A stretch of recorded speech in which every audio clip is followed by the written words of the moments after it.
এদের ভালোবাসলে শুধু ভালোবাসাই পাওয়া যায় না, অনেক সময় বিরক্তও করে। আমার শরীরটা ভালো না, একটু আমি চাচ্ছি একটু শুয়ে থাকবো, কিন্তু টাইসন কিছুতেই শুয়ে থাকতে দিচ্ছে না।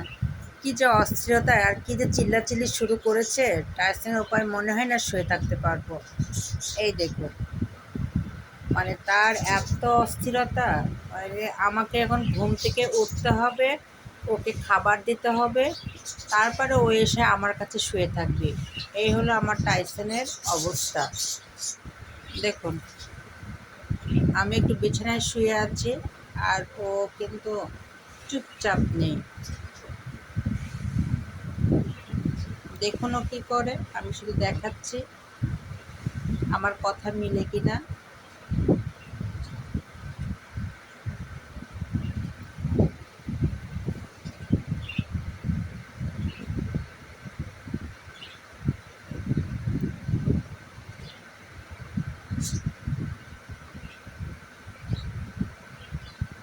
দেখুন, মাকে ওঠানোর জন্য কীভাবে মার দিকে